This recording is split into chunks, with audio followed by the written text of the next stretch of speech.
All right, guys, we are live, episode 143 of the Shooter's Mindset. Thank you guys for tuning in tonight. Co-host in the house, Jennifer Seymour. What's going on? Hello, everyone. We got Nikki Clevenger and Heath in the house, too, to talk with us. What's going on, guys? Got lucky, was off tonight. He has some words for Kurt. Yeah, well. Yeah, some debate going to happen here in a few here. Guest of the hour is Kurt Gruber from Team Adams Arms and U.S. Optics. What's going on, Kurt? Hey, how's it going, everybody? It's good to have you back. We really haven't done a show with just Kurt. You know, we had him on with some all-star shows in the past. Yeah, but it was pretty crazy a couple times. There were a few of us. I think I actually had I was on Jennifer's first episode of the Shooter's Mindset, but she was a guest, not a. Yeah, she was like a temp. Right. Yeah, at the time. And we got Brian Torres from U.S. Optics here is also joining us to talk long range and good glass today. Hey, how's it going, guys? Thanks for having me. It's good to have you on here because I'm very unfamiliar with U.S. Optics. I know they make some high-quality stuff, but I'm definitely interested in hearing more about the company myself. So let's kick this one off here, starting off with the show sponsors. And show sponsors are Tactical Shit. Shop.tacticalshit.com for all your gear, clothing, and tactical shit needs. All right, they got body armor, clothing, shoes. I mean, AR accessories, you name it. It's over there at Tactical Shit. We got a discount code for them coming up later throughout the show, so stay tuned for that. Also, Techwear USA for some fine competition jerseys. They also make nice jackets. You can put all your logos on them and look good on the range. They also make the Techwell system, so the single stack guys. Techwell has a magwell and a grip system. Kind of works in the combination of each other. And they have the tack latch, so it's an oversized AR-15 charging handle. So check them out over there at Techwear USA. Q&A section. I know if you're watching on the YouTube feed, there should be a Q&A section that you can go into and you can ask your questions live throughout the show. If you're watching on the shootersmindset.com, best way to do it is head over to Facebook, our Facebook page, The Shooters Mindset on Facebook, and there'll be a post that just went up where you can post in the comments below that, and we'll grab those questions and get them out throughout the show. Also, download the Shooters Mindset app. Watch from the convenience of your cell phone, Android, iPhone, Google Play, iTunes Store. It's available there, and it's easy to just go ahead and click on the show and just watch from your cell phone without all these clicking and all the stuff going around. All right, and lastly, theshootersmindset.com. We have some Dewey rod cleaning kits, which are pretty much useless to Kurt Gruber because he never cleans his guns. But we have some Dewey rod 3-gun field kits. So for you 3-gunners out there, 12 gauge, 9mm, and 223 all in one fast, convenient, portable kit. So go check out theshootersmindset.com for all the Shooter's Mindset needs in one spot. All right, let's kick this one off here. Kurt, for those who aren't familiar with you, and Brian, you can go right after Kurt. Tell us a little bit more about yourself and how you guys got started in the firearms industry. Oh, yeah, so I've been shooting competitively for a little over a decade. Started off shooting just pistol stuff back in the day. I bought a pistol that came with a pamphlet in it about USPSA. Found out there was a club nearby. Went and shot a match and was hooked. Been shooting 3-gun pretty much exclusively now since about 2010. To the point where when I was I spent a couple years in Iraq, and I scheduled all of my R&Rs and vacations around coming back to the States to shoot matches, which was interesting when I had to explain to my family why I was coming home for Thanksgiving instead of Christmas, because I was coming home for the Fort Benning 3-gun more than I was coming home for Thanksgiving. Luckily, I was single, so there was just the parents that I had to explain it to, not significant others. But I've been a member of the Adams Arms team for about 3 years now. I've been representing U.S. Optics for about 2 years now. Both great companies, pretty easy to represent because pretty much everything they make is great, and I believe in the product. I was actually a Adams Arms user for quite a while before I joined their team, and then was lucky to get introduced to U.S. Optics by the guys I shoot for Horace also. So the Horse Vision reticles, the Horse reticle systems they have in a lot of the U.S. Optics scopes. So. There you go. So it just goes hand in hand for you. Brian, Yeah. what do you got? How'd you get involved with U.S. Optics? And tell us a little bit more about yourself. So I'm Brian. I've been working at U.S. Optics for a few years now, and oddly enough, got the job off of Craigslist. So before U.S. Optics, really didn't know too much about any type of telescopic site. But luckily enough, when I landed the job here, I kind of got adopted as a close friend, so they kind of kept me under the wing and gave me a lot of guidance and a lot of education really quick, really fast. Picked it up pretty quick. Went from office assistant, now moving into a logistics management role. So, things are going pretty good, but, been around firearms all my life, but it wasn't until I started working here at U.S. Optics that I really started to get into any type of long gun shooting, whether that's PRS style shooting or any type of 3-gun, type of fun at the range. Yeah, variety of scopes available here. They got your 3-gun scopes. They got your. I saw there's a red dot scope, right? Like a 1 to 4x that you guys just put out. Yeah. I mean, we offer everything from a true 1 to 4 for anything close quarter CQB style, 3-gun applications, law enforcement, military applications, all the way out to a 5 to 25. So when you're really wanting to reach out and touch something at a pretty far distance, we pretty much have everything covered for you. But we do offer a 1 to 4. It's actually a dual focal plane system. So all of our scopes are first focal plane, which is when your reticle is going to increase and decrease in size as you dial up and down your magnification. So that's going to be in your first focal plane. Your second focal plane will actually be a 4 MOA daylight visible red dot. So the benefits of running a 1 to 4 like what Kurt's holding right now is you can run it like an aim point for any type of close quarter engagement really quickly because it's a true 1 power, both eyes open with the daylight visible red dot. But if you're having to take a shot at, say, 300 or 400 yards, you're still going to be able to do so fairly accurately as you dial up your magnification, your reticle comes into view, and you have all those mill holdovers available for you. Right on. So, Kurt, what are you thinking about that setup now that you've been running it? So I run the 1 to 4 on, basically this is my Pro-Am gun, I like to call it. Basically for bay matches, run it at the Pro-Am, run it at zombie night match, stuff like that. Matches where about the furthest you're going to get out is 250, 300 yards. It is a dead nail scope. I mean, I've always been a first focal plane mill guy, so it's perfect for me. And then the red dot, you might as well be, at 1, you might as well be shooting just a long aim point. It's really fast on target. And the great thing about it, why I run it on this gun specifically, is that it's super light. So some of the other, a lot of the other scopes on the market are a little heavier. This one's pretty light, so I run it on this, short gun with the ARFX stock, 14.5-inch pin and welded barrel. Just something to get out there and get fast with, or as fast as I can get. Right on. And you got a. I know Nikki saw that ADM mount that you're using for that too. Yeah. This is the one gun that has an ADM mount. I actually am a big fan of ADM mounts. I used to be a dealer, or I used to work for a dealer, so I've got ADM mounts on quite a few of my guns. I used to use LaRue a lot. That other mount company, and then they stopped supporting the shooting sports, and I tend to not support any company that doesn't support the shooting sports. Yeah. And I really think ADM actually improved upon their design anyway, by making it, you're able to hand tighten it as opposed to needing tools, but the way it pulls in instead of camming on the rail. Right on. Sounds like a good setup for sure. We had ADM on the show probably a few weeks back, and we talked a lot about that mount right there that he's holding up. So if you want more on ADM mounts, you can just go back a couple weeks in the Shooter's Mindset episodes, and you'll find it there if you're curious.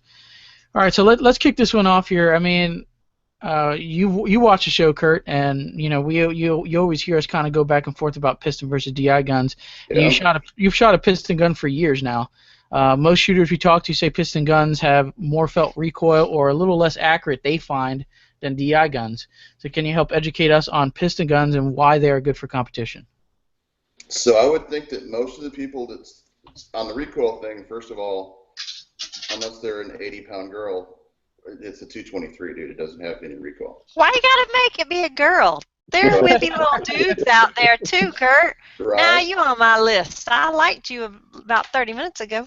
Listen here. Listen here. Hey, you know what? Katie Francis is about 80 pounds and she can handle the hell out of a gun. So Exactly. I'm just talking about felt recoil. So the biggest thing with a piston gun, first of all, anybody that thinks it has more recoil is shooting the wrong piston gun. Secondly, it's a different recoil because it's a very linear recoil because of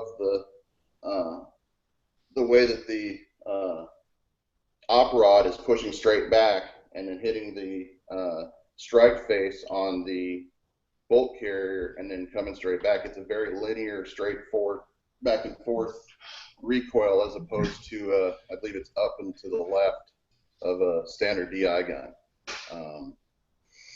But one of the great things about piston guns is because of the mechanism of a piston gun, we don't have to deal with the dwell time issues that you have to deal with in a DI gun. So we're able to run a lot shorter barrels with longer gas systems. So like this gun here has a 16.5-inch rifle length, the 16.5-inch barrel with a rifle length gas system, which with most standard DI guns, unless you're going to open the gas port way up, you're not going to have enough dwell time past the gas port for it to function reliably. But with a piston gun, because most of the dwell time issues are solved within the expansion chamber in the piston block, we're able to run these longer gas systems, so we're able to tune them a lot lighter than a standard DI gun, or equal to a standard DI gun, and then you don't have to clean it. As far as accuracy goes, I don't see how a piston gun can possibly affect accuracy. The quality of your barrel is what's going to affect. The quality of your barrel and the quality of the person behind the barrel are the ones going to affect accuracy.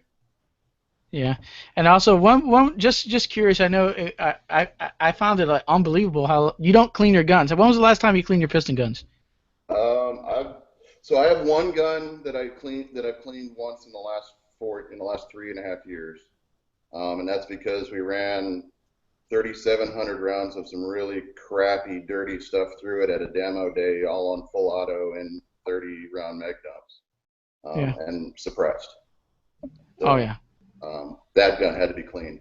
I haven't cleaned this gun. This gun's probably got about 7,000-8,000 rounds through it without being cleaned. I've got a couple guns with upwards of 15,000 rounds through them without ever being cleaned. I just spray some liberal tears on them, throw them in the bag, and that's in them, and it's clean. There you go. Heath, what do you got on this? Because you're a big DI gun guy. Yeah, I mean, I think it comes down to probably a lot of preference, but I tend to get into the if it ain't broke, don't fix it area. You know, the original was the DI. I agree. It's not.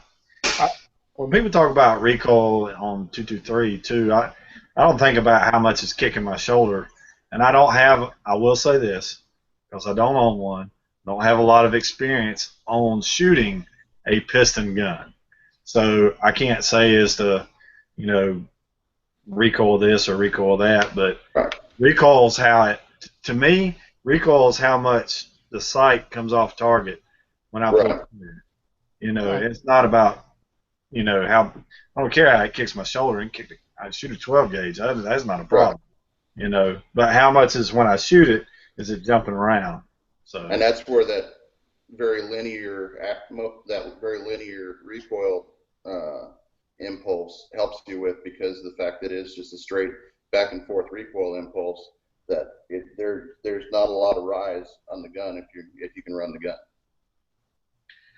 I would literally have to probably get with some like Mike that's got a gun or something, and compare them, because to me, just in theory, there's a recoil spring that has to be overcome, and there's a certain amount of mass in the bolt carrier group.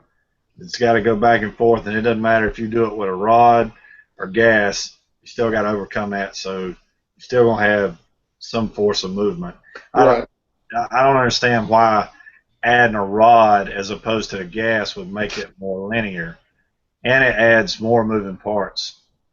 So How is the recoil different? I mean, you said it just comes a piston gun's coming straight back, and a DI gun. What I noticed with DI gun, it kind of moves. The gun will move up at a little bit of an angle, not really straight up, just a little bit more of an angle. Right. Yeah.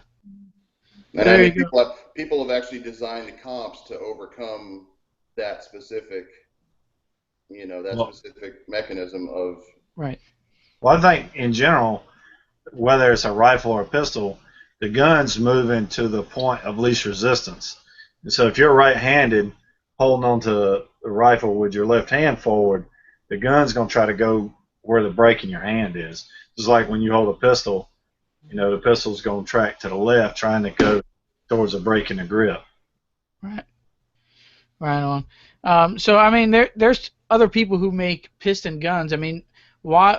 I mean, I can take a DI gun and put in a piston system in it. Right. All right. So why the Adams Arms piston system? Just in my experience, I've shot piston systems from another number of other companies, and the POF piston system feels all right, but it's a little heavier. A lot of the companies haven't really got over the fact. Piston guns have a bad rap for being heavy. Yeah. You'll find that in 9 out of 10 cases, profiling is because it is stereotypes come from somewhere. A lot of piston guns are heavy. Adams Arms, because of the way they design the parts to be, the piston block on the Adams Arms gun is really no bigger than your gas block on your DI gun.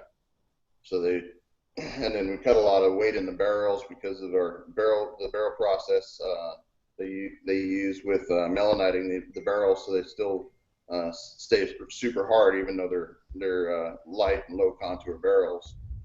We cut weight at other places. Right on. Okay, so I mean, if you guys, like you said, you could buy the Adams Arms piston kit. Mm-hmm. If you want to convert your DI to a piston gun, you can do that, or you could just go ahead and purchase an Adams Arms. What is the core is a 3-gun competition one? Yes, so the core stands for Competition Optics Ready. It's the gun that pretty much out of the box, it comes with a hyperfire trigger. Pretty much out of the box, it's ready to run. It's got low mass bolt carrier. Out of the box, you throw a U.S. optics scope on it, take it to the range, shoot a match. There you go.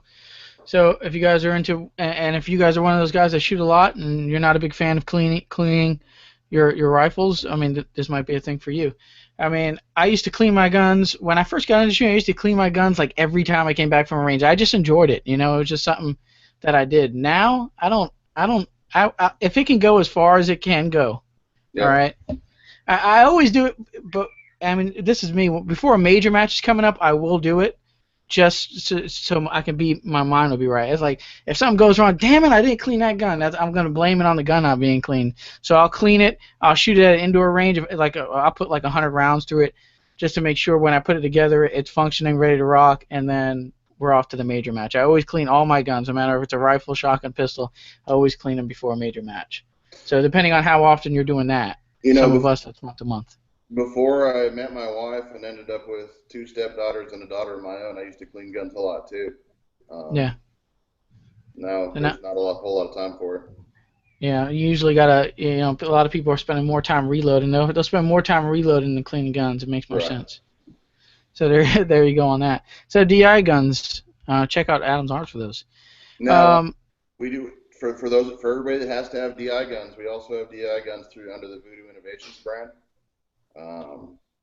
So I didn't know that. Same lifetime warranty. The barrels have a lifetime unlimited round count, 1 MOA guarantee. So if you ever shoot the barrel to where it won't shoot a 1 MOA with match grade ammo, they'll replace it. Just send it to them. That's pretty much 1 barrel for the rest of your life, fellas. Pretty much. Sweet. I was to say, for a 3-gun shooter, that's a dream right there. Ask if next time you see Eric Eckhart, ask him how many rounds he's got through his 18-inch gun. All right. Yeah. It's a pretty big number, and so I was growing, so I'm not even sure what the number is these days. Yeah, I think he's headed up to Compton right now, or will be, maybe not right now, but this week. Right. Yeah. All right, so U.S. Optics is always known for making high-quality optics, but more and more companies are offering these budget-friendly scopes, kind of to get guys into 3-gun, and they're good scopes. I mean, Strike Eagle has made a lot of rounds, and a lot of people are using that scope. When can we see a U.S. Optics scope for under 1K? We do have one that's in that ballpark right now. Our SR6, it's 1.5 to 6 first focal plane reticle mil. And that's MSRP at 1250, so it's already right in that ballpark. Might be on the top level of it, but some of our dealers are even offering it a little bit below that because they can go a little bit below MSRP. So we do have a 3-gun ready optic already out there for right around that price mark. It's really great glass, an amazing reticle. Really, really forgiving eye box. So if you snap up really quick, you don't get that perfect cheek well, it's not going to ruin your point of aim, point of impact. So we do have one available, and we have a couple of things in R&D right now where we're going to start to, put a little bit more emphasis and attention towards our SR line. Because, a lot of our sales and a lot of our customer demand is definitely going to be in the long range. Always has been, and more than likely it's probably going to continue to be that way. But that doesn't mean we need to continue to not necessarily neglect short-range optics, but definitely put a little bit more emphasis towards them. So having another optic 3-gun ready, pretty much out of the box type of a deal with more than likely going to be a daylight visible red dot, more than likely going to be a BDC reticle, so it's a very intuitive optic to run, especially for guys who don't want to always have to memorize their drop in mils or in MOA or anything along those lines. So we definitely do have stuff in the works. Yeah, and I think what those budget optics, not only they help catch the customer. Some people kind of start off with these budget guns, and they're like, man, I really love this thing. Let me go check out their their $2,000 scope or whatever it is, whatever the price is. And, you kind of earn a customer for life in some instances when you can put out a good budget scope. It's like the gateway. Yeah, it's it's a like gateway. Yeah, gateway it's like the drug. gateway drug almost. Yeah. Not Yeah. anybody wants to spend a boatload of money on a company they never try their optic with. So there's a little bit of marketing. Yeah, we do get that. But a lot of guys that pick up our short range stuff, our 1 to 4, our 1 to 8, or our 1.5 to 6, they're already familiar with the brand reputation that we've made in our long range optics. So you're going to have the U.S. Optics clarity, dependability, amazing tracking, amazing repeatability. Lifetime warranty of any of our scopes. It's regardless of what happens to it. We had one guy had his scope ran over at a local match he was at. He ended up picking up the rifle, shooting the match, placed top 5, sent the optic in to have it checked through our QC, and it was good to go. It passed through everything with flying colors, tracking wise. No correct lenses or anything like that, and that was ran over by a truck, literally. So people who do turn to our SR line are already familiar again with the brand reputation that we've made in our long-range scopes, because it absolutely trickles down to our short-range optics as well.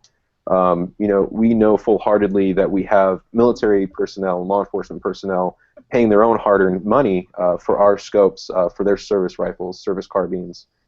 So we know that regardless if it's getting put into a box for a 3-gun shooter or for a law enforcement officer, military personnel, it needs to hold to the same QC standards for all of those aspects. We need to be sure and stand behind our product regardless to ensure that it's not going to fail for them. And in the event that some form of the mechanical portion of the optic does fail, that we do have the quick return and lifetime warranty. It's really no questions asked to get them back up and running once again. Right on. We're gonna come back to this on more scope talk, but Jen, you have a live question that came in. What do you have? Let's see. We have Corey K. wanted to know. He said, "Sorry, coming in late. Talking about weight.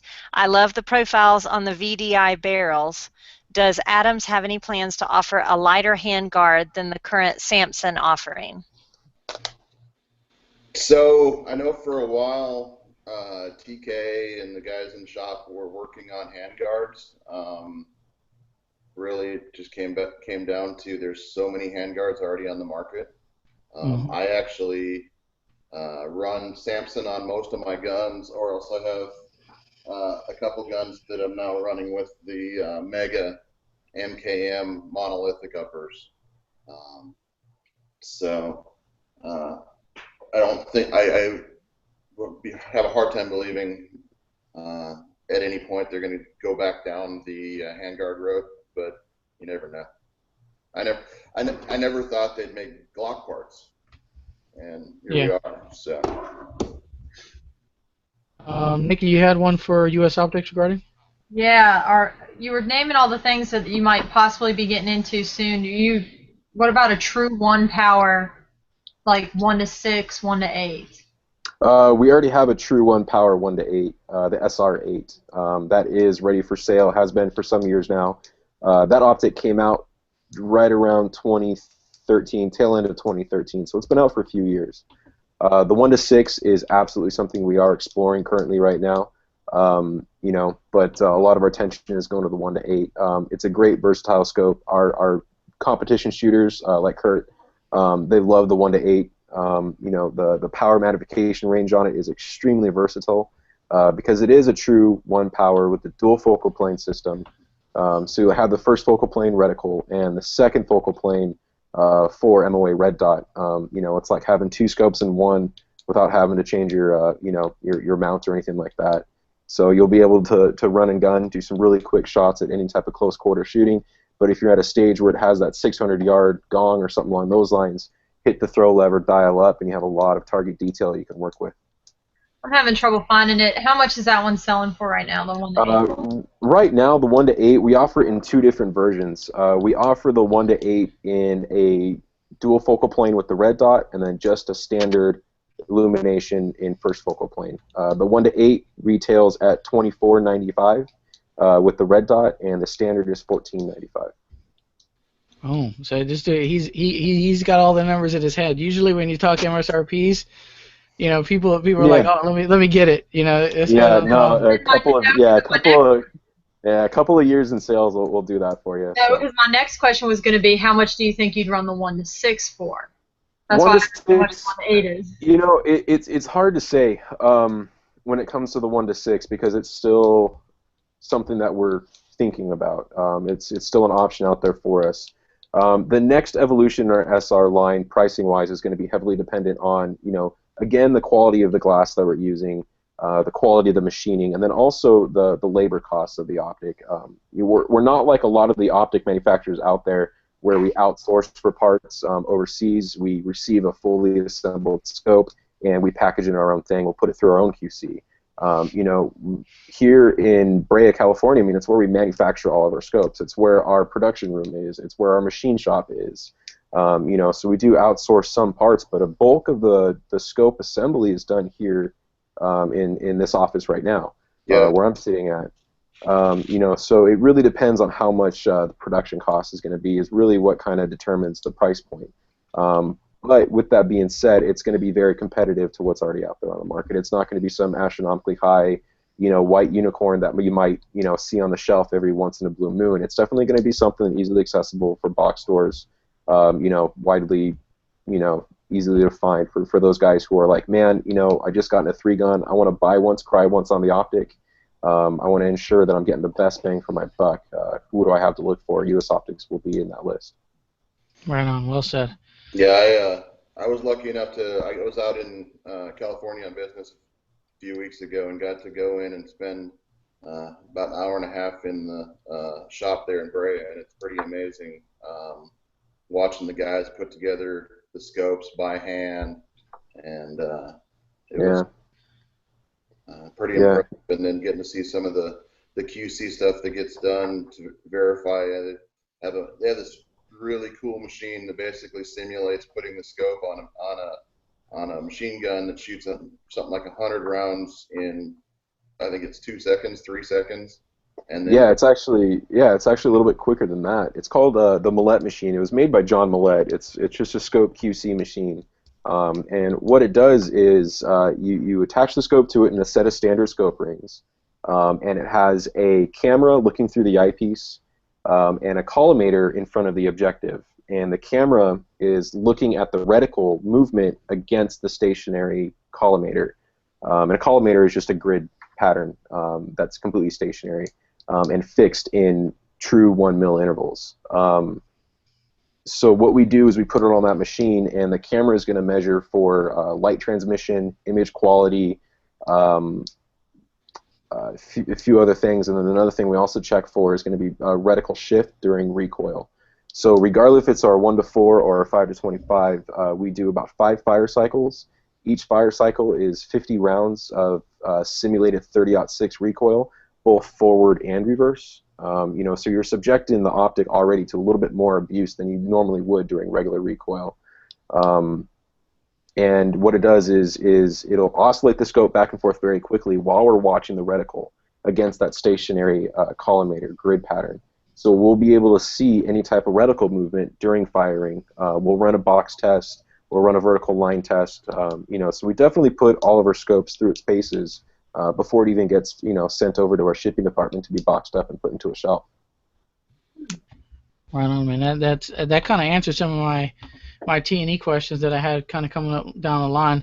We'll probably hit on this a little bit more, but we're gonna go into the discount corner portion of the show. We got a lot of them today, so we'll try to squeeze them all down in the description box below the video if you guys can't keep up with them live. We're gonna start off with Jen. What do you have as far as discount corners?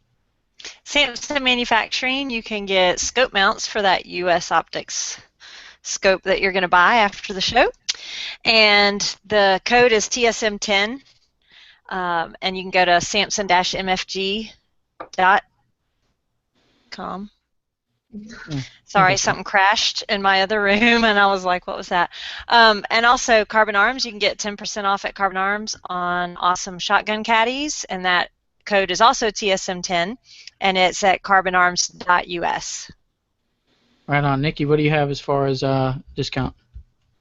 We have our American Defense Manufacturing, so if you want a scope mount similar to the one Kurt has on his rifle that he showed us earlier, go to AmericanDefenseMFG.com, and you can use 3Gun10 for 10% off. That's number 3, the word gun, and the number 10. If you're interested in doing your own rifle build and you want to pick up a good rifle barrel, hit up me or Heath, or hit us up on Team Clevenger. We'd love to talk to you about Criterion barrels. We got a 20% discount code that we're willing to share with you, but we just want to make sure you get the right barrel for what you're trying to do. Also, True Spec, we got 20% discount code for True Spec if you want to look good out on the range. The rainy season's coming, and we just picked up some pretty awesome 3-in-1 parkas. You guys should probably get one too if you're this side of the states, because it's going to start raining and keep raining for 3 straight months until the sun comes out again. What else do we have? Dead-Eye Design. Oh, Dead-Eye Design. So if you're on Facebook not too long ago, he's got his shirt on right now. You saw our sweet M16, AR-15 hammer shirts, Hammer Time shirts, and he's got the whole carrier group on right now. Go to DED is deadeyedesign.com and use Team Clevenger, all caps, with a space in between the word team and Clevenger. Team Clevenger, all caps, give you a 10% discount, I think, on Dead-Eye Design t-shirts. And the only thing to remember on that is they're European size, so get a size bigger than you normally wear. There you go, get a size bigger. Kurt, what do you have? Discount corner stuff.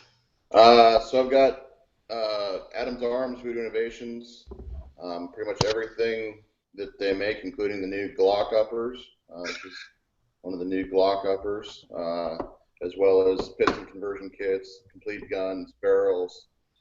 Use the email address kurt@adamsarms.net, KURT@adamsarms.net. That'll get you 25% off. Sweet. And then from Voodoo and from American Triggers, if you go to americantriggers.com, AR Gold Triggers, if you use the code KGSUM15, so first initial, last initial, KGSUM15, will get you 15% off of AR Gold Triggers. 15% off. Dang, 25% off is the biggest code of the night. So far. Yeah, 25. That's good. Indeed, I got a couple here. From Tactical Shit, I got TSM10 saves you 10% off anything over at shop.tacticalshit.com.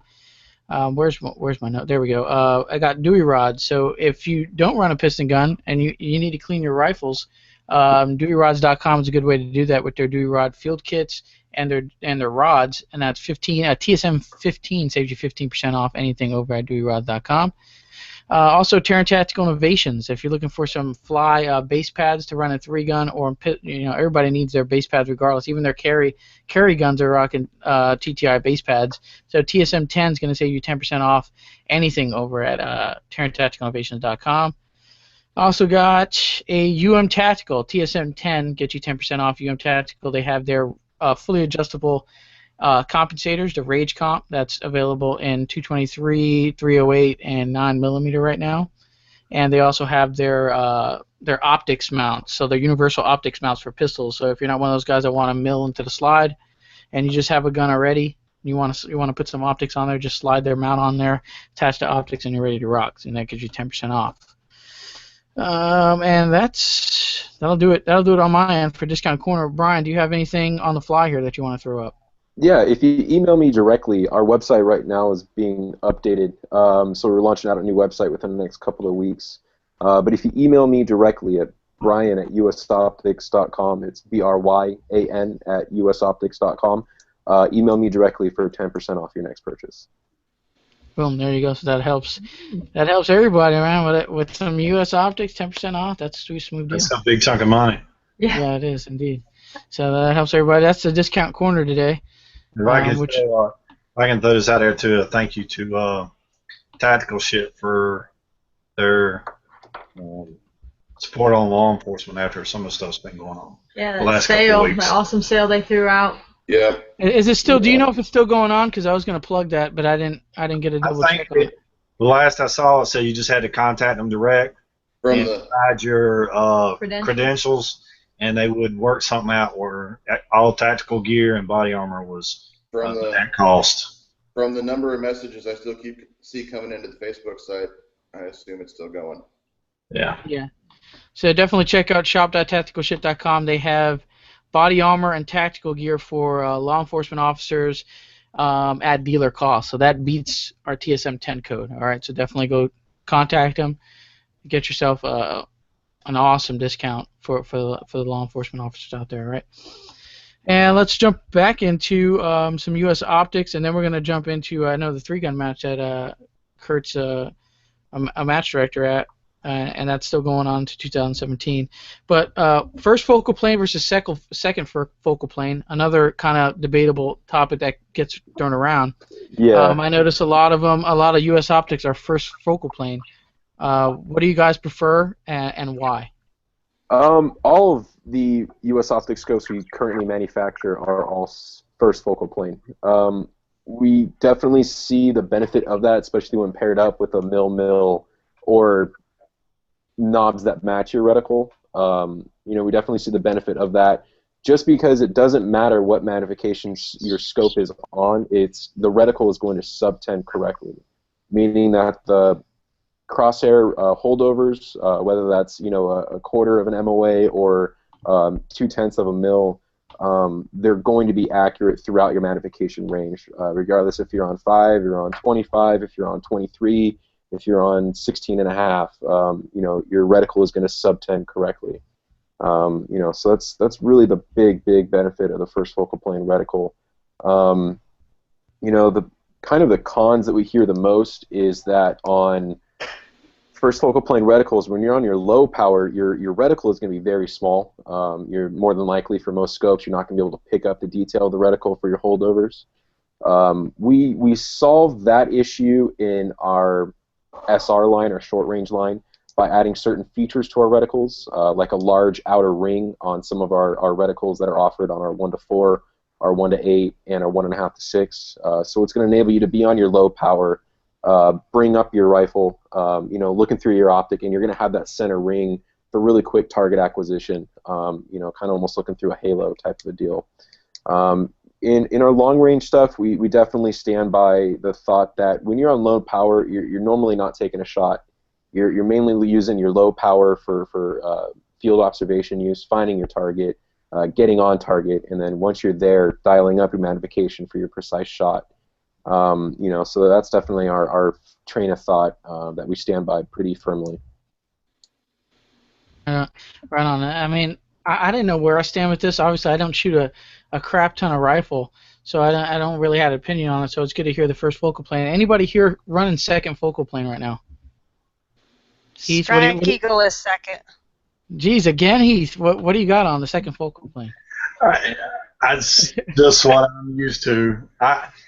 It's the first focal plane with stuff changing and the holdovers and stuff, and it changing size. A little busy for me. I'm sure if I spent a lot of time on it, I'm sure I could get used to it. But the others just you'd hate my scopes then, Heath, because I shoot horse reticle and everything. So I shoot horse. Yeah. I mean, it's just where you start out and what you're comfortable with, and yeah, I hear that. A lot of times you don't want to stray to because then you got to relearn. Yeah, and that's kind of a big argument and reoccurring theme with a lot of law enforcement training we'll do. A lot of the guys, they're running those second focal plane mil dot reticles with MOA knobs. It's what they were trained on, it's what they know. So when we give them a mil first focal plane optic, and we say, hey, it doesn't matter if you shoot it on 3.2 or if you shoot it on 17. Your reticle is going to be accurate. Your knobs are going to be very easy to run. It does take them a little bit to get used to it. It's not what they're trained on. It's not what they're used to. So I definitely hear and understand that version. That argument because prior to working the U.S. Optics, my only experience was second focal plane. Type of Nikon scopes on hunting rifles. So yeah, and I know a lot of 3-gun guys prefer second focal plane because they think it's faster, and for them it probably is. Especially second focal plane ballistic drop. I learned to shoot with first focal plane mills, and it's what I know. I actually tried to run a Swaro for a while and hated it. Couldn't stand the reticle being in the way at one, and the fact that I had to dial to 6 to get accurate holdovers.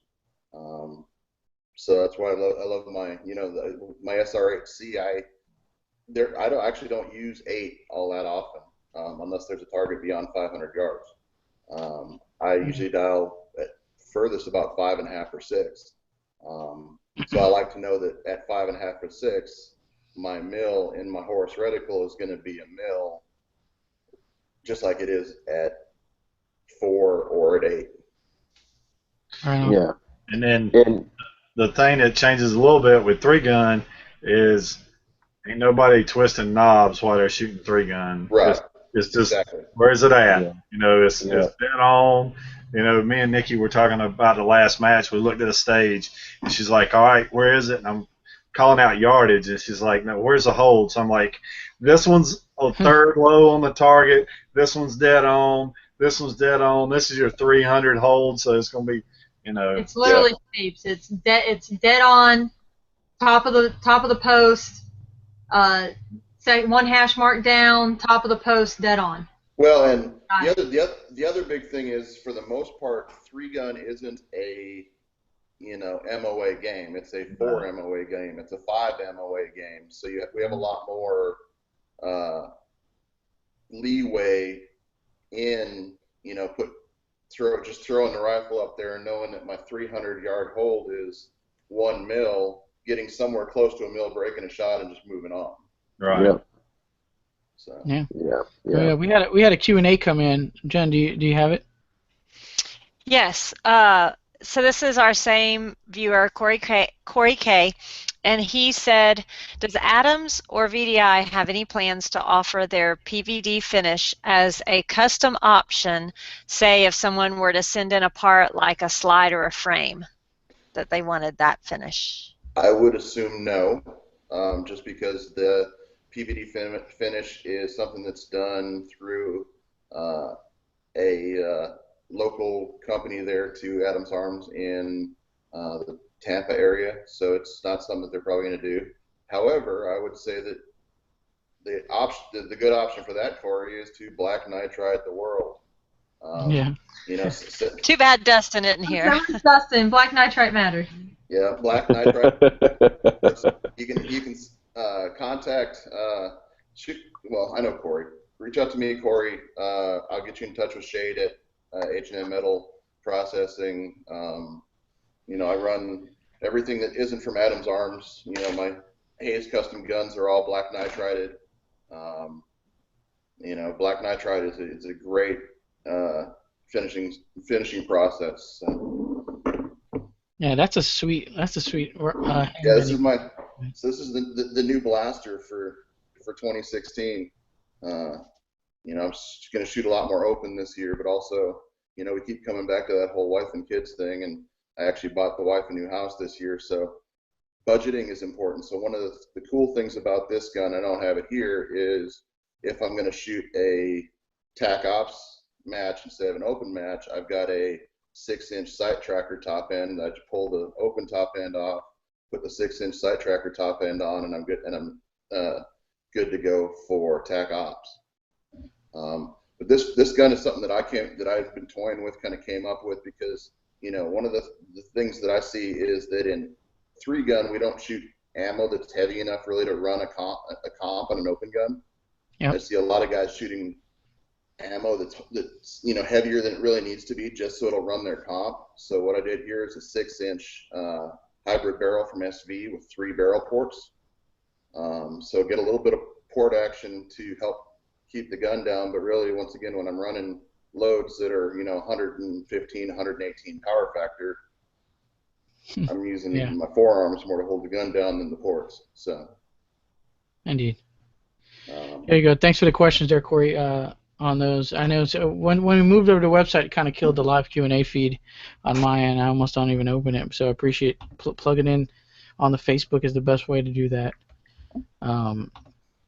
nowadays. All right. They'd rather talk to me than you anyway, Anthony. What's that? They'd rather talk to me than you anyway. Indeed. I'm fine with that. It gives me less things to open up. So there you go. Let's jump into the lightning round here. Lightning round, Kirk, you're not new to this, but Brian, just kind of quick yes or no, one of the other kind of questions. We'll start off with you on this one. If you can run a 3-gun match, or let's say a PRS match, in a battle belt or tactical vest, what are you running? Tactical vest. Interesting. On tactical vest. All right. Kurt, if you're shooting a 3-gun match, battle belt or tactical vest? Battle belt. Yeah, it makes a little bit of sense for 3-gun. All right. If you guys were to compete in a sport, these two options, MMA or boxing, what are you competing in, Kurt? What do you got? Dude, I got a wrestler's body, MMA for sure.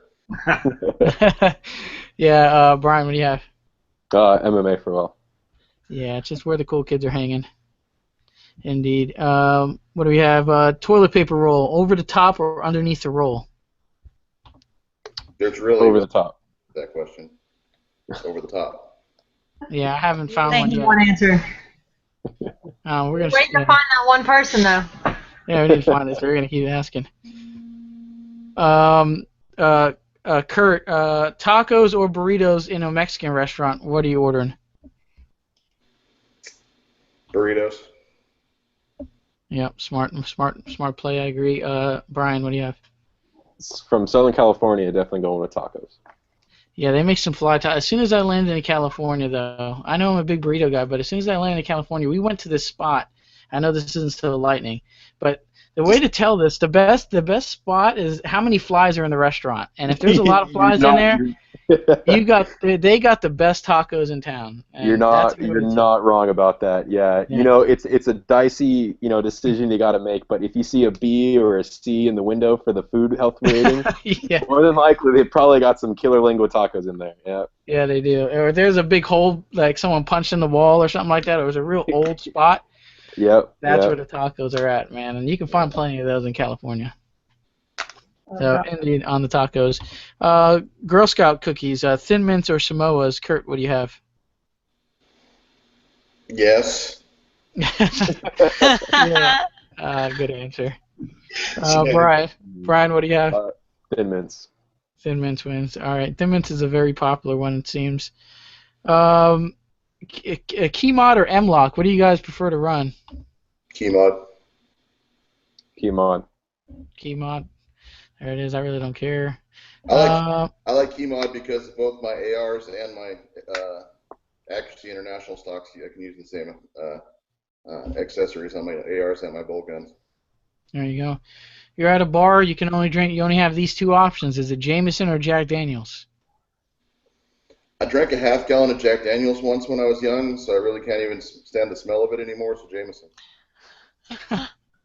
That'll do it, dude. That'll do it. Yeah. Oh man, So my we might want story. to hear that story. My story is pretty similar, but it's actually with Jameson, so I'd have to go with Jack. So y'all both Wow. have stories to tell when we go off air. Yeah, indeed. All right, and the last one here, we'll round it off with this one. Bruce Lee, Chuck Norris get into a fight in their prime. Who's winning? The audience. True story. Oh man. Yeah, that is true. Brian, you got any different answer? You know, against all popularity, it would be Bruce Lee. Yeah. No, I agree. I think it's a popular answer. Actually, I'm a big fan of Bruce Lee. Jen, who did you pick on this? I don't know if we ever got your pick on this. I think I picked Bruce Lee because I think he's faster. Yeah, he's just, it's one of those, I don't know. It's like I always say, he's one of if anybody can catch bullets with his teeth, it's Bruce Lee. Just a mystical, the glow, the dragon. But Bruce Lee never had anybody in a movie telling Bruce Lee jokes. Yeah, that very true, indeed. Also, throwing this one in there, Kurt, how does it feel to be number 7 on the top 10 sexiest guys in the industry list? Oh, yeah. Yeah, I mean, I should have been top 2, but okay. Were you number 7? I think I remember you being number 7. Somewhere around there. Yeah. So, I mean, you beat Dylan easily, though. Well, obviously. Yeah. So, I mean, I don't know. I figured I'd put you in there. The beard, definitely put you in there. Right. Do you use any product on that? Does your wife? Every now and then, the guys at Tactical Shit send me over some bad motherfucker beard oil to put in there, but other than that, no. Your wife is okay with it? Yeah, my wife and children have never seen me without it. Yeah. I bet if you shaved it, they would be like. They probably wouldn't know who you are. You seen that video on Facebook where the dad with the huge beard shaves it in front of his little girl? And the girl doesn't even know who it is anymore. Yeah, he went in the bathroom a man and came out less of one. Yeah. That's a funny Facebook. Well, when I married Heath, when I met Heath, there was no beard, and when we got married, there was no beard. And the minute we got married, now all of a sudden we have this. Yeah, I didn't marry this. So I haven't shaved. So I mean, sides and everything, but I haven't shaved this since May 10th, 2010. So. Oh wow. Dang. Years in the making there, huh? Yeah. Yeah, that's a fine beard. I mean, we had It's a deployment beard that I kept when I came home. Yeah, we had Terry Dalton on the show, and there's the only guy that I think can have a fight with your beard. Yeah, that I know of. Terry's got some serious length. Yeah. He says he puts a lot of hair product in that thing. Yeah. Keep it going. So I don't know there. All right, that'll do it for the lightning round. That was a fun one. Let's see, Kurt, obviously you're the match director for Extreme Bullets Texas 3-gun championship. Yeah. You did it the last couple of years, I believe, and you're still bringing it back next year in 2017. So how much time and effort goes into putting on a match like this? So I would say before the week of the match, there's probably about 200 hours of work, not including the trip to SHOT Show to beg for sponsorships,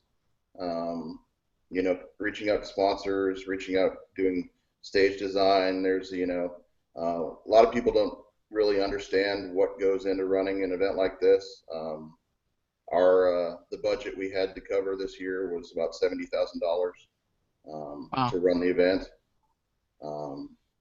So that money, obviously not all that money can come from match fees.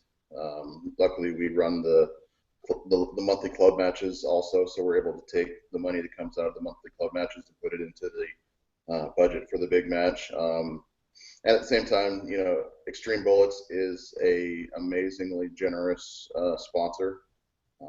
They came through huge for us, and then all the way up to the match, and then at the match they showed up with the box with $3,000 worth of custom belt buckles to give away as trophies. Those are sweet. I must admit, I think I just, when I saw those on all the pictures, I'm like, dude, those are awesome. I've never seen a match give something away like that, and it just fits the Texas theme, Yep, those were a surprise. I actually hadn't seen those until they didn't even let me see them until about the day we were giving them away. So they were pretty awesome. It's a lot of work, and then the week of the match, I don't know. I feel like an idiot every year out there that I'm even considering doing it again because I work way harder in that week physically for that match than I do at my job all year.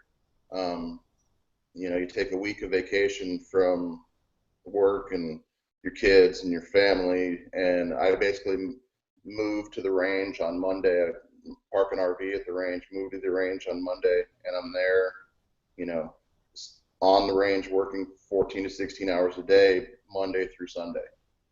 Wow. And this year our scheduling I was an idiot, but I also proved how amazing my wife is because the Wednesday, which was the first day of the RO match, was my anniversary. And then Thursday, my wife was there helping check in shooters for the match on her birthday. So. Ouch, good one, Kurt. I won't do that again. Next year, the match is going to be next year. So we got the date set for the match next year. It's the weekend of April 1st. So we might have a little fun with that. April Fools. Okay. Yeah. Anybody going out there here, Clevingers? Are you guys trying to get out there to Texas for this one? Trying. That's on our list. Yeah, we filled this year. The match filled the spots that we initially put out for the match filled in 45 minutes. Wow. And then we got lucky. It was a tough year for sponsorships, and we still came out to about $165,000 on the prize table. We got to the point where we had all the actual prizes laid out, and then I stood there and said, okay, I got $65,000 worth of gift certificates, make it rain. And at the end, we still, BJ Norris came over and said, okay, we've got, everything's built up huge, and I've got these 3 piles of $1,000 worth of extreme certificates, $100 certificates in each of the piles. And then basically I went around and I found a couple boxes where people got awesome mystery prizes. They pulled there was a Luth AR stock that had $1,000 worth of bullet certificates in with it. I think there was a Troy handguard that had $1,000 worth of bullet certificates in with it. When can we expect to sign up? Obviously, you got to be on the computer waiting for that time to click. November 1st is when we open our registration. November. Jen, you plan on trying to add this to the schedule? I don't know. I'd love to. Texas ain't that far. That ain't far. How far of a drive is Texas from you guys? Long way? We drove to Houston for something that my son was in, and I think it was 15 hours. So where are you at, Jennifer? South Carolina, Georgia border. It's a long. So when we drove to Fort Benning, it was 18 hours. Oh, yeah. Yeah, it's a little bit past my driving limit. And I'm past Fort Benning. Yeah. So it would probably be 21 hours for me. Yeah, that's how. A long way. Yeah, I think my drive limit, I always say, is about 13-hour drive, and it's pushing it for me. So I don't know. We're only about an hour from about an hour and a half from the Austin airport. Yeah. So it's a good family. You'll buy me an airline ticket, then yeah. Well, Oh, gee. you're gonna have to find someone else for that. But, yeah. we have a great. I need an airline sponsor. Right. Ain't it? Great facility to work with out there at Copperhead Creek. This year we made the match a little bit harder. I have a funny feeling next year it's going to be pretty hard again because we've decided to really put the championship part of the thing out there. But everybody's high round counts. Yeah, everything's high round count. The average stage was about 45 to 50 rounds. We had a 38. So our shotgun stage this year was a little light. It was only 38 rounds. But of that 38 rounds, 10 of them were skeet-style clays on a flurry where there was a clay every second and a half, and another 6 of them were flyers. But then we had a stage with a 77-round rifle stage, and then we had the pistol stage from hell that everybody loved. With there was 24 falling steel targets, either 6-inch circles or 4x10s at 15 to 18 yards. 2 Texas stars between 18 and 20 yards. I think it was the total round count on that stage was 47 rounds of pistol if you ran it clean. Not many people ran it clean. How many mags would I need? Because I know I wouldn't shoot it clean. Yeah, but I threw 4 on that one. Yeah. It's amazing to watch. Nate Staskowitz got up and Nate destroyed that stage. Nate shot a great match. So it was a great match this year. We had a lot of fun. As usual, it seems this year the Cobalt Kinetics team kind of cleaned up. No. Imagine that. Imagine that. Those guys. But yeah. The other nice thing we did this year, and we're hoping to be able to carry it over next year, is in addition to pretty stellar prize, everybody that won a division got probably at least a $2,000 prize. They also got a $1,000 check. Everybody that got second in the division got a $500 check in addition to a prize. So. Wow, very nice payouts there in prize tables. I saw this kind of going around on Facebook a while back, but do you feel the match director should shoot their own match? If so, should they take themselves away from the prize table winnings? How's your thoughts on this? I'm just gonna say I don't. Okay. It sucks. I spend a week at the range and I fired about 25 rounds of standard, white box ammo through a Glock, calibrating targets, and that's all the shooting I got to do all week. It kind of depends. At some matches, it's not that big of a deal because the match director isn't as involved with stage design, stage setup. We were out there. I did Aaron Hayes, Brian White, and I, who were the 3 of us are the main guys that put on the match. We all worked hard on the stage design, so none of us shot the match for score.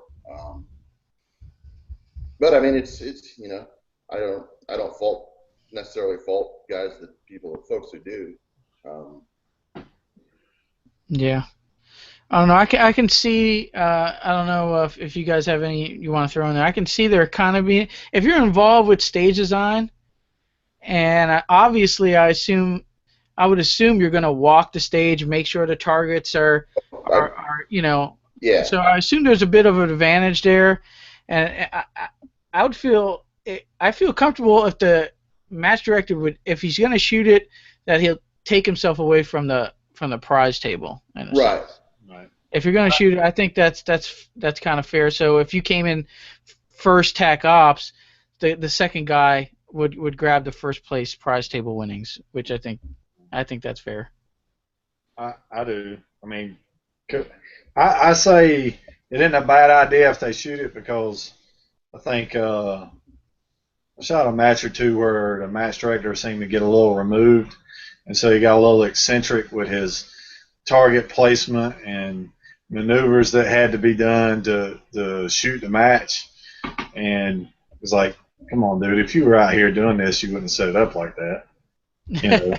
Yeah. But, outside of that, and then I agree, if you're setting a match up, you definitely shouldn't be trying to walk the prize table. It's just the appearance. Everything could be 100% up and up, but it's just the appearance. Right. And so my strategy with building a match also doesn't really lead to that, because so my strategy with setting up a match, I call my match "By Fat Guys for Fat Guys." All right. You'll never win the match that I run by being able to run faster than the guy next to you. you'll be able to win the match by being able to shoot on the move faster than the guy next to you. But it's all going to be, everything's going to be a shooting challenge, not a running challenge. It's not going to be a track meet. It's going to be, Yeah. Yeah, those multiple bays, run from this bay, run 3 bays over there. I don't like the ones where you got to be small, like you have to shoot. Right. Tiny little window or something, or you have to get underneath something, and it's like, that's great when you're shooting when you're 5'4", but when you're 6 feet tall, right, really awkward. Or when you're 6'2", 270, and they try to put you in a Ford Focus to shoot out of. Oh yeah. Yeah. Well, yeah. Try 6'2", 350. Yeah. Yeah. I mean, Nikki, you have to be one of the taller girls in the game. Next to Annette. Yeah, Annette Walker, she's pretty tall. Yeah. You tallest. Yeah. So 6 feet. Yeah. All right. At the same time, I also have to make sure that Athena and Kay can see through the ports. True. Very true. I was about to say it goes both ways, because we had one match that it was like you had to go over, like it was a port, and with the shotgun, like I literally was standing on my tiptoes because it was so high, and they had put the targets so low, they were clays, that in order to get, be able to get up over it, I was on my tiptoes. Well, everybody else had no problem. At the team match at War Sport, they actually had a place where you had to get over a barricade to shoot. But if you were short or a junior, they actually gave you a box. So you had an option to have the box there. Was it Clinton? It was at the regional in Clinton. The regional. Okay. The regional. I thought it was the team match. The regional, it had a box where you got to choose before the match even started. Do you want this box here or not? If you wanted the box there, you could get up on the box. That'll help you get down there to hit those targets. If you're tall like me, you didn't need the box. They pushed it to the side. That way there was no...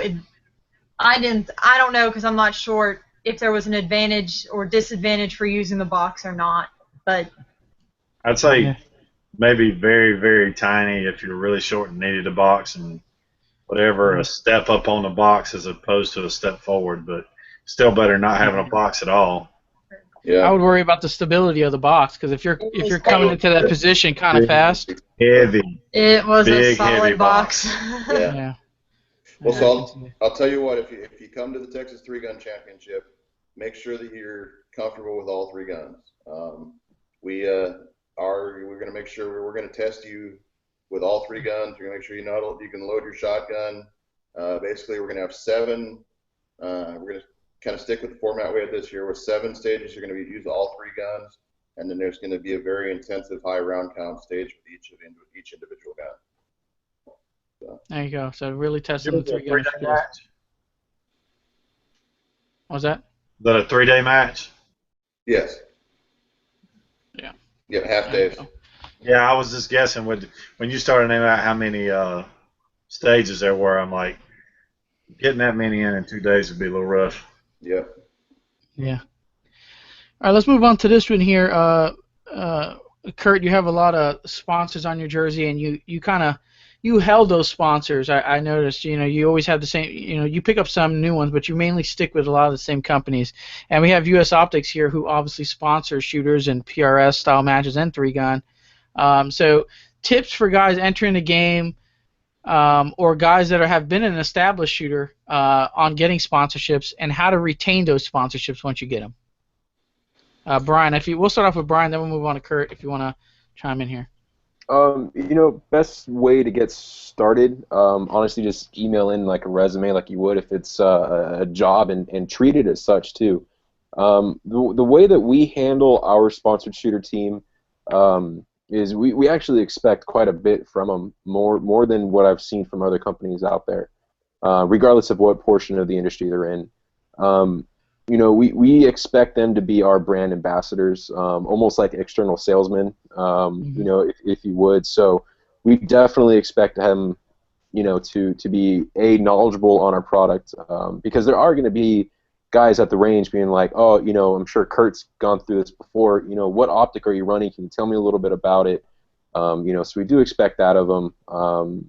We just expect them to be kind of like an all-around, top-notch type of a personality as well.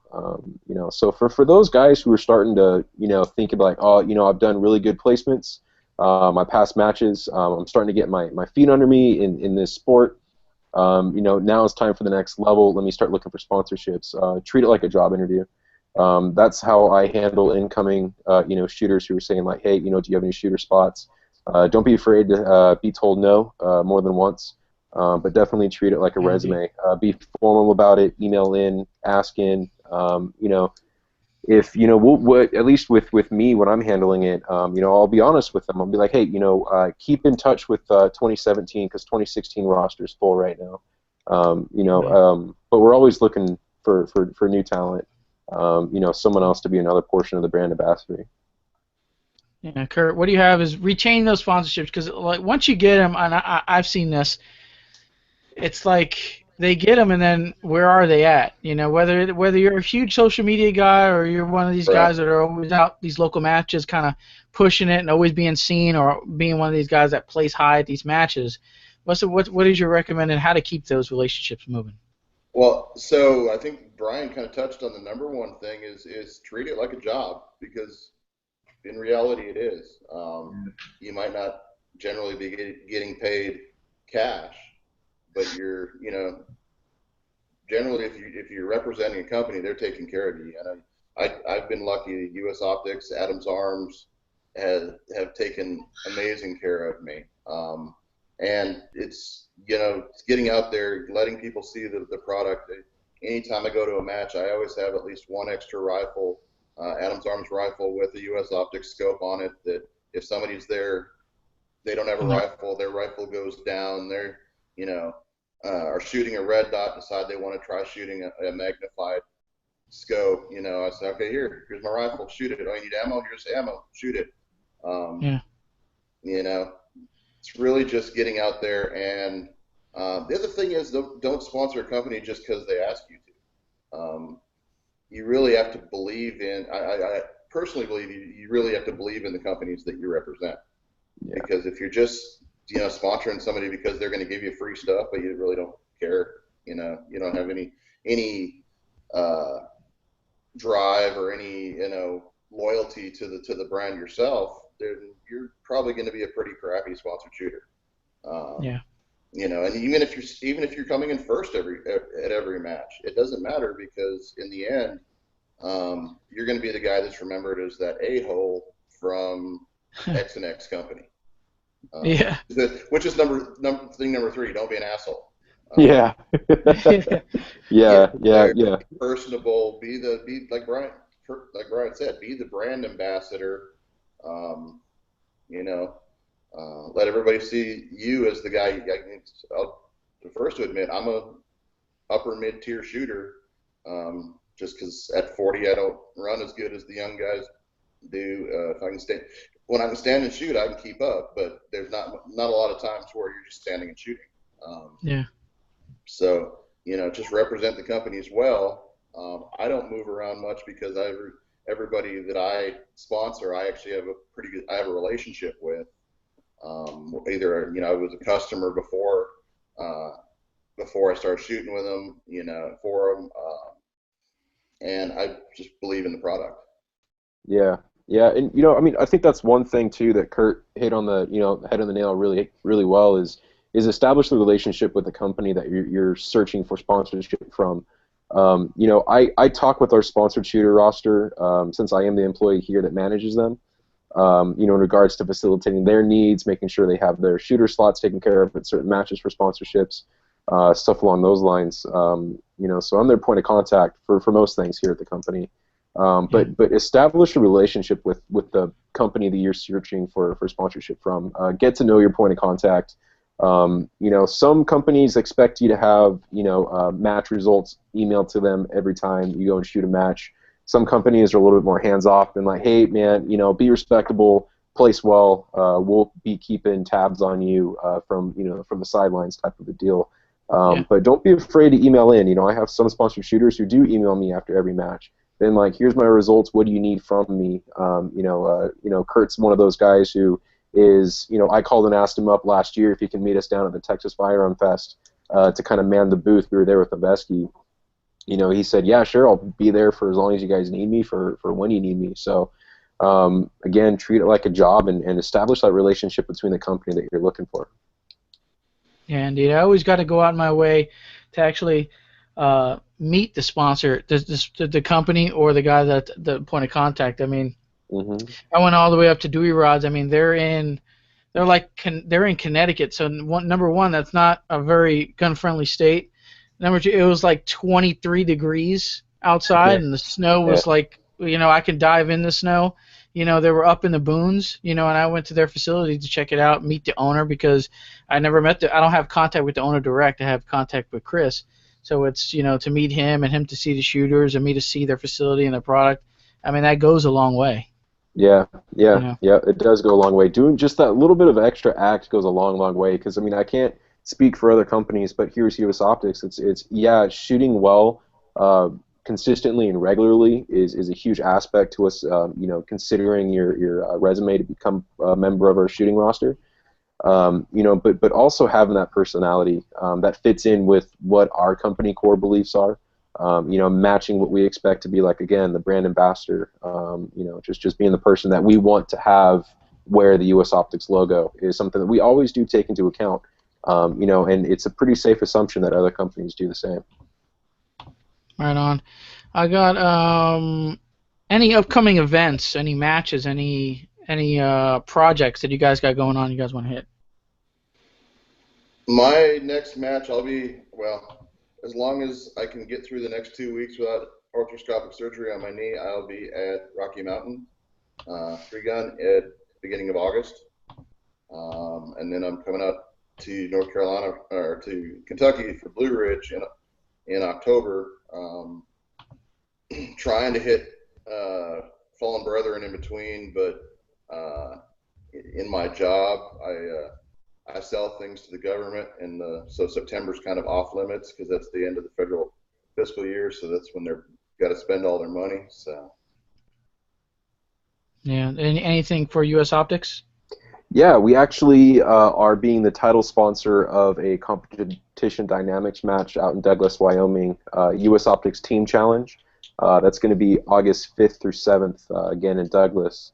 It's going to be a 3-day, 2-man team match. You know, so the teams are going to be required to do some pretty rigorous land navigation through some desert mountain terrain. They're going to have to locate, range, and engage targets from unknown distances and unknown shooting positions.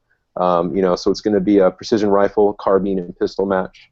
You know, there's going to be a couple of stages where it's going to be those PRS style shooting, where it's going to be long range target engagement, unknown distances. There's going to be a couple of them that are going to be a 3-gun style match where you're going to be switching between a carbine and a pistol. You know, so we're definitely going to be challenging you physically, mentally, you know, everything above. You know, so right now the registration is still open.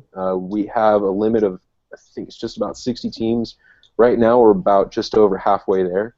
You know, if you guys want to check out Competition Dynamics, their website, hover the link over to the US Optics Team Challenge to take a look at it and see if it's something you guys are interested in running. We got about a $50,000 prize table you guys might be able to you know, access depending on how well you place the match. You know, you get to meet a lot of the US Optics team that are going to be there. We're going to have some sponsored shooters that are going to be out there helping out. And again, it's just going to be a great industry type of a weekend. Right on, good stuff. Jen, I know you have one lined up here, and we can kind of wrap this one up off this question. All right, so what truly goes into making the best optic out there? I mean, anybody can go out and purchase good glass. So what is the process that y'all go through to make truly the best scopes? You know, that's a pretty hard question to answer, because a best scope for somebody is going to change between a best scope for somebody else. You know, so like if a customer came in who said, you know, I have this 30-06 that my grandfather passed down to me, you know, can I have an ER25 for it? I would hesitate to do that for them. You know, so it all does come down to picking the right tool for the job.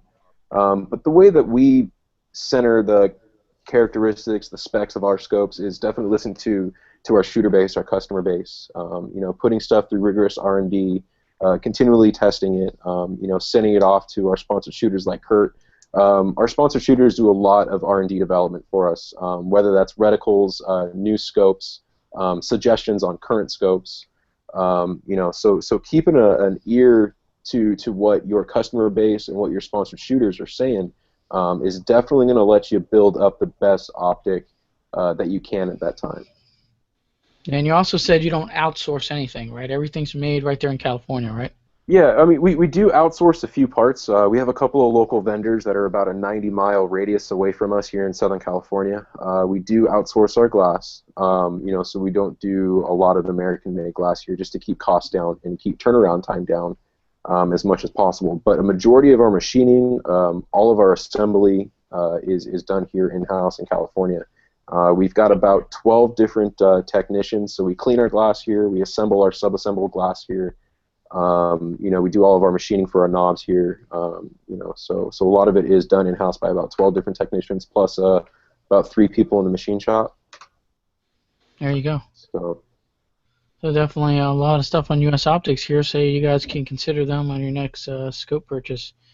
And I think we can. And if you're anywhere near Central Texas, I have one of almost everything. If you want to check it out, put some rounds over it. Yeah, good way to do that, man. Go down to that Texas Street Gun match too, man. He'll let you put a couple rounds down in bay, I'm sure. Absolutely. There you go. All right, I think we can wrap this one up here. Kind of wind down the shout-outs. We're good on all the Q&A, it seems.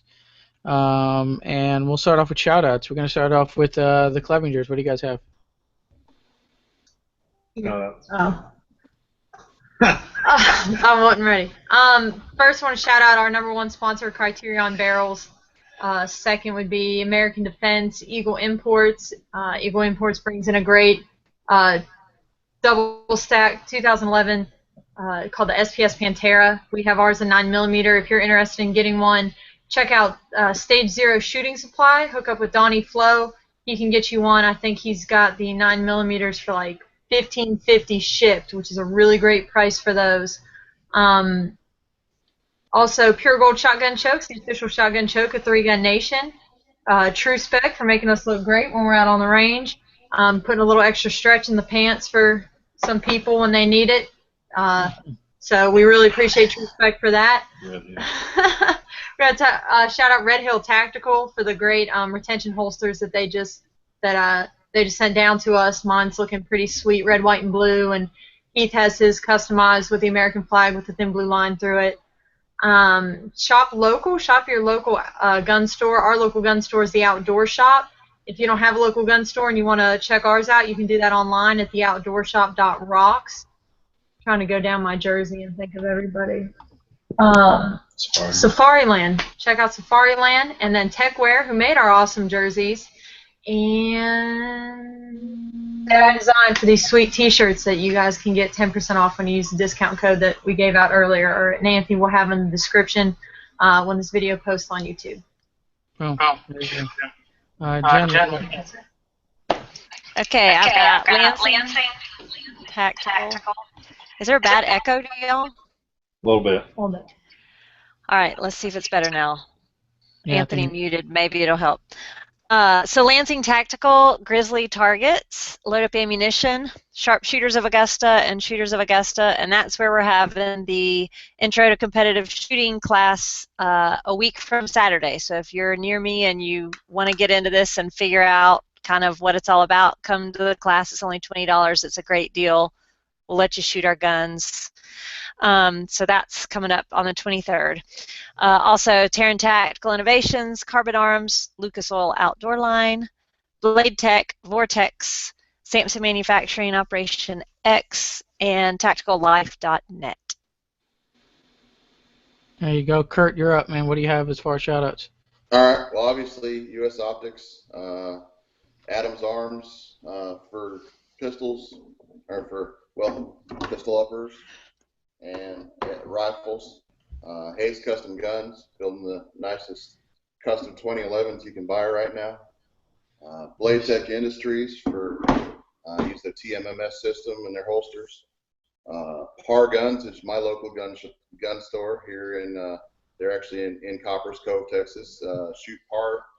Shootforpar.com. So if you're a golfer, you understand that. Shoot for par. Tactical shit. Rubber City Armory, black nitride the world. And black nitride matters. Liberal Tears Gun Oil, Liberal Penetrator.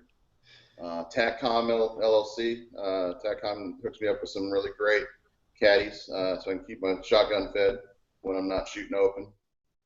X-Rail hooks me up with the tubes when I'm not shooting open, and then my integrated vanilla M2 X-Rail for when I am.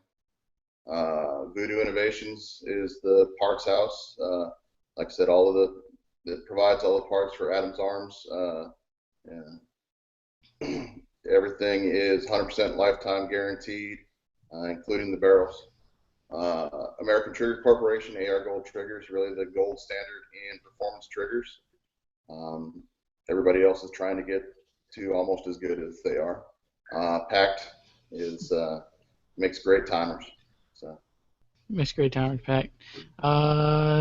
We got Jen, we got the Adam. I mean, how do they call him Adam? He looks like an Adam. Brian, you're up, man. US Optics. Just want to big shout out to our sponsored shooters. Kurt, yourself, and the rest of the guys on the shooting roster. You guys definitely do more for us than we probably would like to admit. You help us day in day. Represent the company in such great light. You bring us, opportunity to get some spotlights in webisodes like this. Great sponsors. Great just spotlights in magazines and stuff like that you guys do for us. So thank you. I know we definitely don't have the chance to thank you guys as often as we'd like. We get a little bit more preoccupied with purchase orders and sales orders here at the office, but a definitely big shout out and thanks to you guys and the rest of the shooting roster. Yeah, well, we definitely appreciate you coming on and spending 2 hours of your day, of your night with us here on the Shooter's Mindset. So we'll definitely be talking more U.S. Optics here in the future on the Shooter's Mindset show. I want to give another shout out to Tactical Shit, man. Definitely check them out. They got that killer deal, good deal going on body armor, tactical gear for law enforcement officers. Definitely check that out. If you're not a law enforcement officer, you can always use TSM10 for anything over on Tactical Shit. Definitely subscribe to the channel. Right below the video here, you see the subscribe button. Every Wednesday at 9 Eastern, we do a new episode of the Shooter's Mindset Show. I got some competition and some gear reviews that I throw up on the channel here and there, too. If you want to email me, theshootersmindset.com, theshootersmindset@gmail.com, or you can head over to Shooter's Mindset website, and there's a contact form. You can do it there. Definitely, Kurt, thanks for coming on. I think it was like the third time. We appreciate you coming on again, buddy. What do we have? We have Rise Armament, man, for your triggers, your barrels. Definitely check out Rise Armament. I have some of their stuff in the shop over on theshootersmindset.com. Dewey Rods for being a big supporter of me and believing in me out there on the range. And I'm shooting S3F Solutions barrels in all my Glocks right now. And they just came out with a Glock 35 barrel. So it's the first time they're going into the 40 caliber cartridge with Glocks, and they just released that now. I think you can pre-order it right now on the website. So check out S3F Solutions barrels. And I'm going to throw in here RAND, CLP, and DK custom triggers for a fine drop-in Glock triggers, okay? That'll do it. That'll do it for episode 143 of the Shooter's Mindset. Thank you guys for watching tonight, and we are out of here.